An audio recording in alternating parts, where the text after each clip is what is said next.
I don't get what I want, I get what I need. Every single day I'm heading off to my dream, and I get everything that I damn well please. I don't give a damn if you all listening to me, cause I run it. I'm the only one that really want it. I'm the only one that's really... Matapos ma-trade ng Golden State Warriors ang rising guard na si Jordan Poole patungo sa Washington Wizards, maraming lumabas na usap-usapan mga kaibigan na merong napakalalim na issue sa likod sa kanyang departure dahil ayon kay Bill Fraser ng New York Post, sa The Ringers na si Logan Murdock mga kaibigan, kasalukuyan nga niyang sinabi sa Bill Simmons podcast na ang mga veteran players na tulad na lamang nitong ni Klay Thompson ay hindi nga raw gusto ang ginagawa nitong ni Jordan Poole. Ang napakaraming teammates mula sa Warriors ay mayroong iilang bersyon na problema mga kaibigan dito kay Jordan Poole, na kahit itong si Klay mga kaibigan ay sinabing itong si Jordan Poole ay hindi nga raw gaanong pinapasa ang bola at tumitira ito ng sobra ayon kay Murdock. Itong si Poole na na-trade patungo sa Wizards nitong huling buwan mga kaibigan, kapalit para sa 38-year-old veteran na si Chris Paul, ay naging sorpresa sa halos karamihan. Matapos ang lahat, ang 24-year-old ay nagmula pa sa kanyang best year mga kaibigan simula nang pumasok nga ito sa NBA noong 2019. Sa panahong pinili nga ito sa number 28 pick, siya ay nakapag-average ng career highs na umabot sa 20.4 points at 4.5 assists per game. Gayunpaman, siya ay nawala sa playoff kasama ang bumababang average na umabot lamang sa 10.3 points at 3.5 assists sa loob ng 13 postseason games bago pa man nahulog ang Warriors at natalo sa conference semifinals laban sa Los Angeles Lakers. Ngayon, itong si Jordan Poole ay magkakaroon ng oportunidad na magiging isa sa primary offensive option na binubuo ngayon ng Wizards team.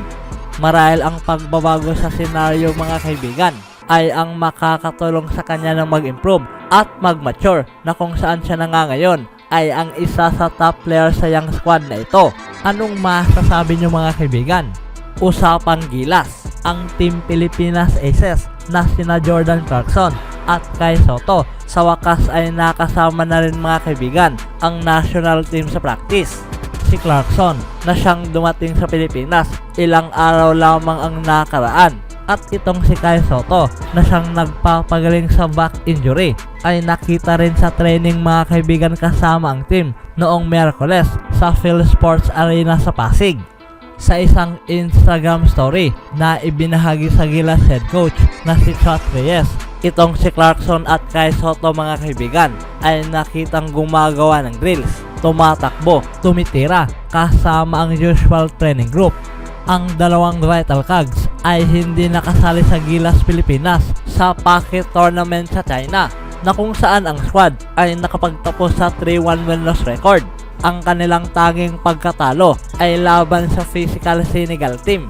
Sa previous interview, sinabi nitong ni Reyes na itong si Kai Sotto ay kailangang anihin ang playing time mga kaibigan sa pamamagitan sa practice. Ang tactician ay sinabi na habang itong si Kai Sotto ay nag-sign na para sa agreement para maglaro sa national team, kailangan na muna nga ron itong igugol ang panahon kasama ang team para mapa-improve ang kanyang strength at conditioning. Habang ang Gilas assistant coach na si Jong Oy Chico mga kaibigan ay sinabi sa maagang linggong ito na itong si Jordan Clarkson, ang shooting guard ng Utah Jazz sa NBA, ay hindi nga raw magkakaroon ng iilang problema para makuha agad ang Gilas system dahil siya at itong si Kai Sotto ay ganap nang naglaro noon sa national team. Ito rin ay napatunayan mga kaibigan sa panahong itong si AJ Edo ay bumalik kasama ang Gilas Pilipinas. Habang ang appearance nitong ni Clarkson at Kai Sotto ay big boss para sa national team mga kaibigan sa training, ang Gilas pa rin ngayon ay na-miss ang isang K-piece na kung saan hinihintay pa nga nila ang pagbalik sa point guard na si Scottie Thompson.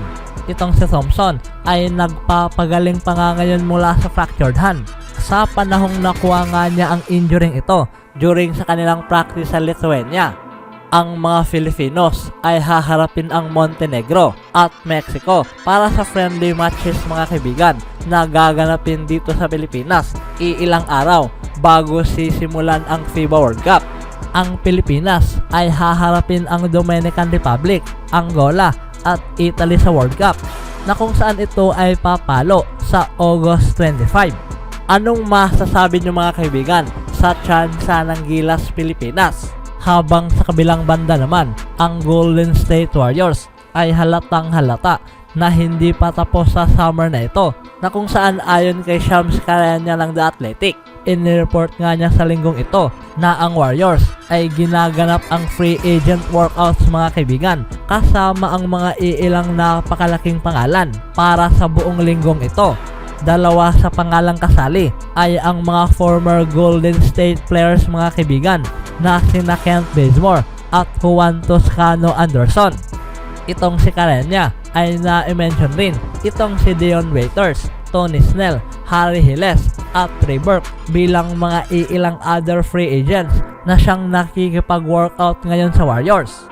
Si Bazemore, isang 34 years old, ay naglaro na noon mga kaibigan kasama ang Golden State nitong nakaraang dalawang separate stint mula noong 2012 to 2014 at 2020 to 21 season. Ngunit sa kasamaang palad, siya ay wala sa Warriors mga kaibigan during sa kahit anumang 4 na championship seasons na ito. Si Toscano Anderson ay naglaro na rin para sa Warriors mula noong 2020 to 22 season at naipanalo ang NBA title mga kaibigan kasama ang team noong 2022. Si Anthony Slater ng The Athletic ay na-note mga kaibigan na ang Golden State ngayon ay kasalukuyang mayroon pang 2 bukas na roster spot. Kabilang na nga rin dito ang 2 pang two-way spots na naging available. Ang isa sa kakailanganin ngayon ng Warriors ay ang isang sentro mga kaibigan, kaya hindi na isang sorpresa na sila ay naging interesado na rin dito kay Harry Hiles III. Kahit na na-draft nila itong si Trace Jackson Davis at napag-sign itong si Dario Saric, ang Warriors mga kaibigan ay pwede pa rin gumamit at kumuha ng another true big man sa roster, habang itong si Kevon Looney at Draymond Green ay delikadong masobrahan sa paggamit noong huling season. At itong si Jonathan Kuminga ay gayon rin mga kaibigan ay ginamit rin sa trabaho mula sa rebounding, screening at gumawa ng play sa pick and roll na kung saan ang Golden State Warriors ay nag-requires at umaasa na lamang para sa kanilang power forward at mga sentro. Itong si Hiles ay perpekto para sa Warriors sa sukat na 6'11" na may bigat na 240 pounds. Siya ay mayroong solid combination sa movement skills at comfort mga kaibigan kasama ang bola sa 5 position. Siya ay isang willing passer para sa Warriors dribble hand-off game at siya ay mayroong sapat na mobility para mag-switch patungo sa perimeter bilang isang ball handler. Anong masasabi niyo mga kaibigan sa mga free agents na ito? Always do it on my own, so I gotta get through it. And the only thing I know is to love what I'm doing. Never give up, never slow, till I finally prove it. Never listen to the no's, I just wanna keep moving. Keep my head up when I act, head up that's a fact. Never looking back, I'ma keep myself on track.